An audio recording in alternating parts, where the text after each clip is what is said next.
Alright guys, say what you want, but that is clearly the X-ray of a dick, right? That's not just me. I started playing the map and I noticed that was like, that had to be intentional. There's no way you just accidentally draw a penis schematic. It just doesn't happen.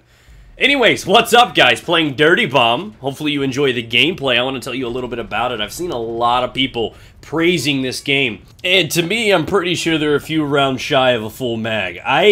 I see the potential of this game. Do not get me wrong, this game has extreme potential. But you have to be stupid to, like, completely overlook many of the flaws that it has. Now, it is still a young game. It is definitely fresh spawn. It is amazing, do not get me wrong. It is fun in the right experience. But there are a couple things that make this game a little bit obnoxious.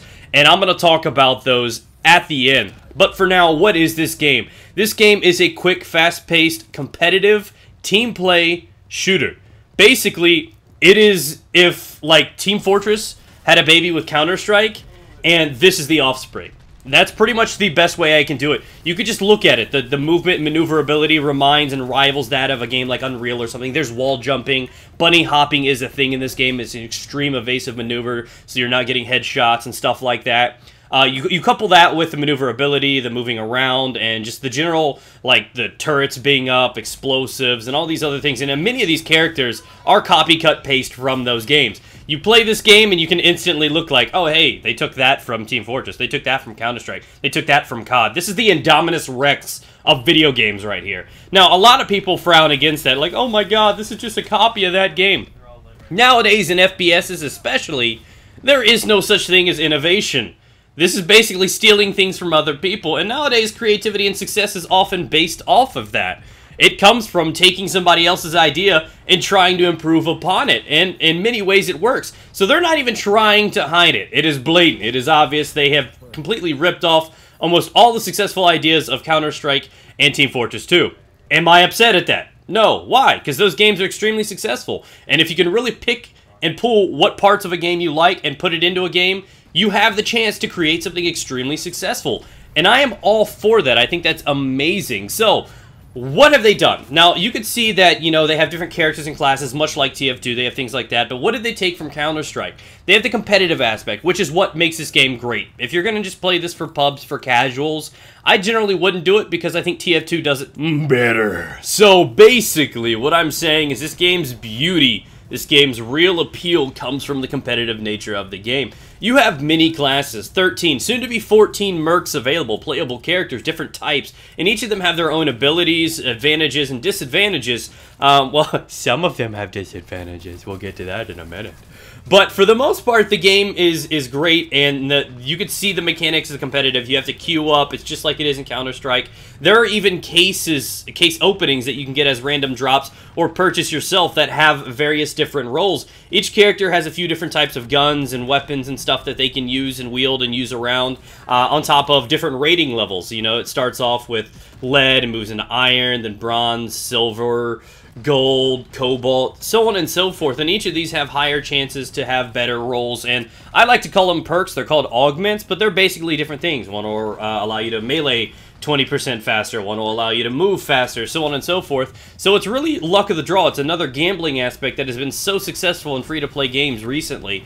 So they are adopting all of these features from these games and plugging them into this, and I'm perfectly okay with that because it turns out to be a pretty successful thing.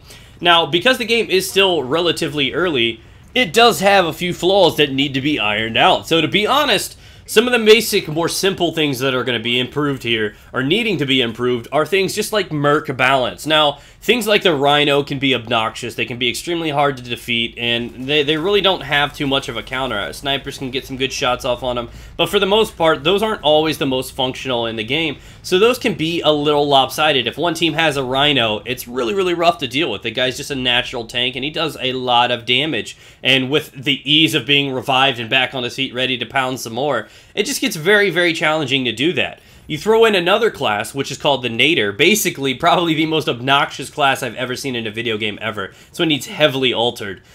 She has a grenade launcher, which just like splats you like nothing. And when she dies, she has martyrdom on. And I don't even have to explain that. Anyone that's played Call of Duty before knows exactly what that is. When they die, they drop a grenade with a significant blast radius, and I pretty much always die to it. I believe she can also, and I've never played myself because I have this thing with cheese, I'm lactose intolerant. I haven't played it myself, but I'm pretty confident they can elect when they drop the martyrdom when they die. So it's not as soon as they die, they drop the grenade. They can hold it for 5 seconds in a doorway and not let you pass. They can straight Gandalf your ass. And that's kind of like, you know, I'm just not happy about that. You have all the availability of guns and hurting other people, but also you have explosives and, you know, a death nade. It's kind of crazy. These things need work done. I know it sounded like a good idea, maybe looked cute on paper, but you know. So there are things like that, simple basic balances, and those are going to happen. This game has 14 playable mercs as of right now, where the 14th is coming out soon. He has invisibility. We'll get onto that another time. But there are all kinds of cool aspects to this game, and when you try to add in, whether or not it's, you know, a new property or whatever it is, when you try to add in so many things, you are bound to make a mistake or two on the way. It's part of the gamble, part of the risk in trying to create something unique.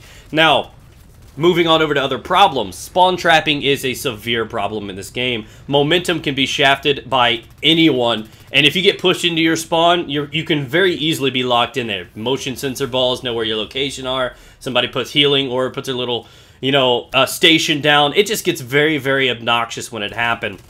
So that's another one that I think they just need to tweak a little bit. Another major one is they need to work on matchmaking a slight bit. I don't have many problems playing the game. I don't have, like, lag issues or anything like that. The game runs smooth. Hit detection seems decent. What I'm talking about is that when I was playing, I queued up by myself the other night, and I got put in a game. I was level 5. Now, if you don't know the scaling, the level of growth is very, very slow. I got paired against 4 level 25s. So, pretty much at their state, they have all of these advantages. They have not only experience advantage, so they just poop on all of us, but it was just extremely unpleasant because they also had better gear, so there was no level playing field. These guys just happened to be queued up against a bunch of level 5s when they're rolling out some of the fattest gear possible. And it was just, as a result, an immediate spawn trap, and we were literally spawning and dying. There was no way out of it. And we just had to endure it, and it was kind of a bad thing. So this game does have its flaws.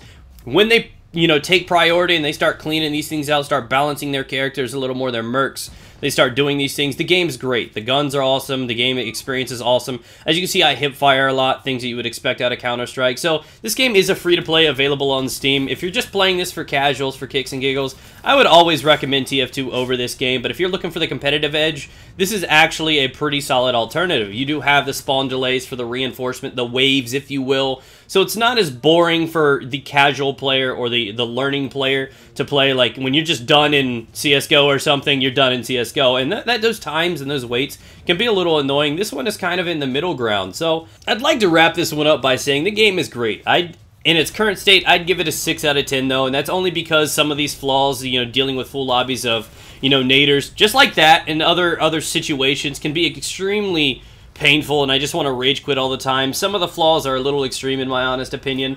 When they get those things balanced, this game can easily become one of the better free-to-plays out there. But my overall feels is it's a great game, and you can't go wrong with a trial. It's a free game, you know what I mean? Go out there, give it a go, and you enjoy it, great. So thank you guys for your time. Be sure to leave a like on the video if you enjoyed this one. More reviews are coming, so subscribe for that, and follow me on Twitter if you would like to. I am always trying to get people to play this game with me. I put in about 27 hours last week alone, so if you're looking into getting into this and you want to play, hit me up on Twitter, guys.